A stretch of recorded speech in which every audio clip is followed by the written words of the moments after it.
méfiant par rapport à l'exécution des conclusions de l'accord de Doha. Donc aujourd'hui, le président nous a vraiment prouvé qu'il est prêt à appliquer les points qui sont inscrits dans l'accord de paix de Doha. Donc je pense nous saluons cette décision et nous demandons au président de la République de continuer avec cette méthode, avec cette procédure, sur ce chemin. Je pense que nous allons finir la transition avec l'application à 100% de notre accord de Doha de paix. Beaucoup n'y croyaient pas, mais nous, à MPES, on y a cru parce qu'on sait que le président de la République est un homme de parole. Et simplement, il a laissé la justice faire son travail, ce qui fut fait. Et il a pris cette décision assez importante. Et cela aussi prouve sa grandeur d'âme.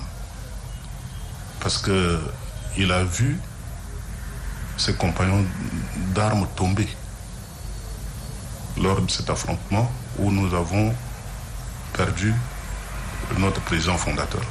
En même temps qu'on se félicite de cette mesure de magnanimité,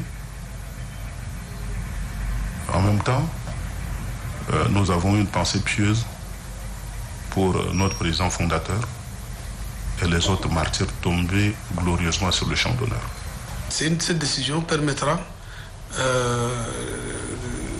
vraiment de rassurer la population et rassurer également la classe politique que nous allons dans la bonne direction de réconciliation. Je pense que c'est aussi un indicateur de main tendue. Ça veut dire que la porte n'est pas fermée. Et je crois que le président de la transition, avec cet acte, parce que ça a été rapide entre la sentence de la justice et le décret de grâce, c'était très rapide. Et ça veut dire que il a soif donc d'enterrer la hache de guerre et permettre à ces jeunes qui ont été recrutés dans les différentes factions de retrouver une vie normale. Cette grâce présidentielle accordée aux prisonniers de guerre du FACT vient confirmer que le chef de l'État est un homme de parole.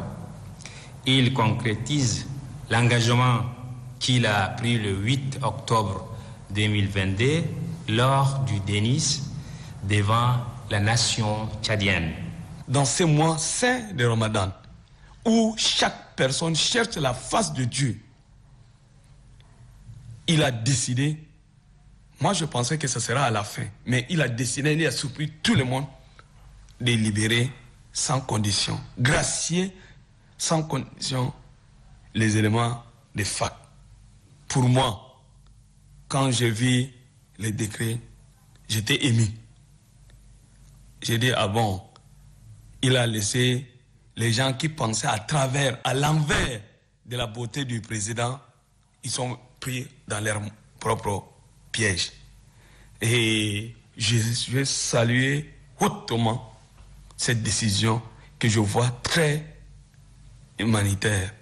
Je me souviens qu'à la fin du dialogue national souverain inclusif, le président de la République avait déclaré que les prisonniers politiques allaient être libérés.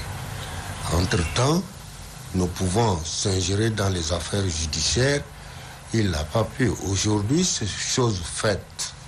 Ça, nous tenons à remercier le président de la République, à encourager d'aller de l'avant dans le domaine de la paix. Parce que, vous savez, nos compatriotes étaient en disgrâce avec la loi.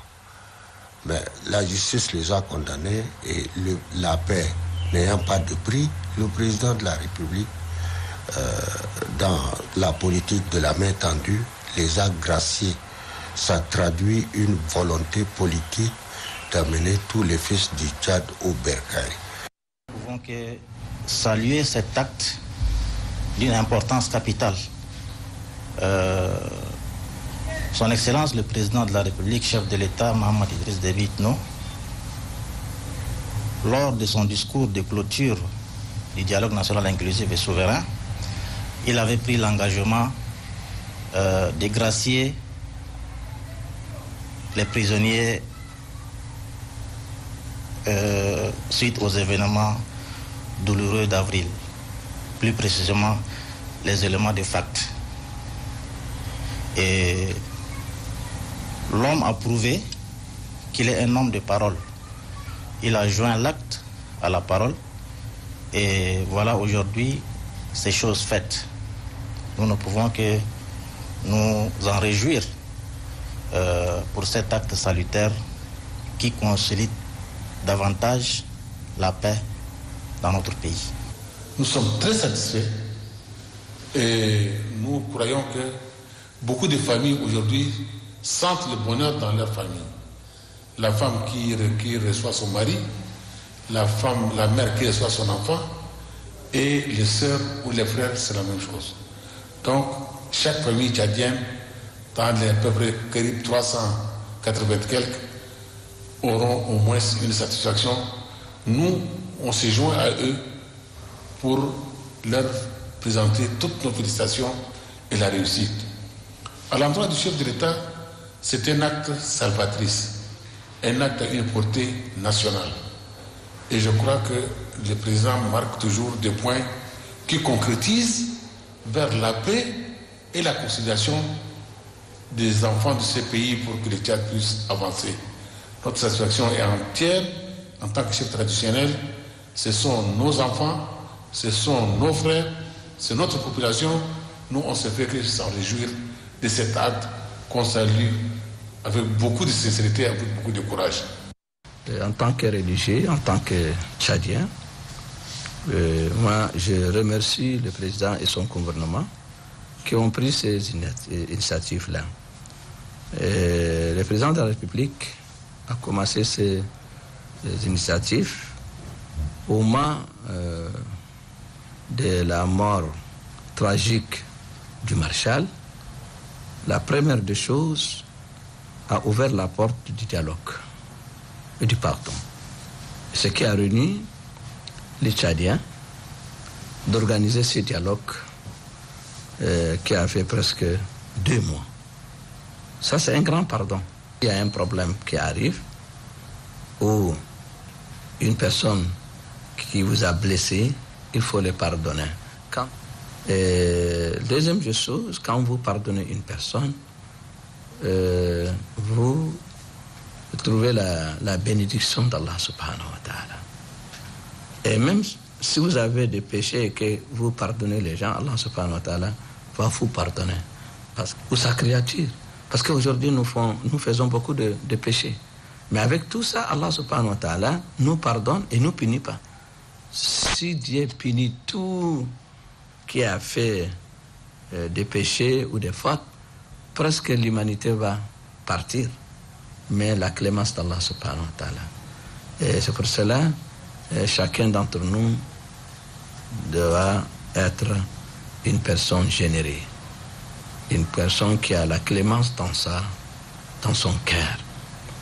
Et nous remercions le président et son gouvernement et nous lançons l'appel à tous les Tchadiens de se pardonner entre eux. L'acte du président est une bonne chose. Ceux qui sont libérés, ce sont des Tchadiens. Et là, c'est pour apaiser également un peu la tension parce que nous sommes dans une phase de réconciliation. Donc je crois que c'est une très très bonne chose. Je trouve que c'est un acte salutaire dans la mesure où il permet à notre pays à repartir sur de bonnes bases. On souhaite la paix à notre pays et que tous les Tchadiens s'unissent pour se pardonner. Il avait même déjà promis qu'à l'issue de cela, il va gracier ça. Et c'est très important pour ce genre de geste. Moi particulièrement, j'ai vécu les événements de 2 février et j'ai constaté que ce sont des cas un peu douloureux et je n'aime pas la guerre en fait. J'aime la paix et tous ceux qui sont là dehors et qui veulent vraiment contribuer à la paix n'ont qu'à déposer les armes et rentrer au pays. C'est un acte à saluer parce que c'est comme ça qu'on peut ramener la paix dans le pays. Maintenant, une fois que les autres qui auront aussi envie d'aller en rébellion, déjà ils vont avoir une bonne impression en la personne de notre président qui a gracié. Un acte de bravoure, ça montre l'envie de pouvoir rétablir la paix au Tchad.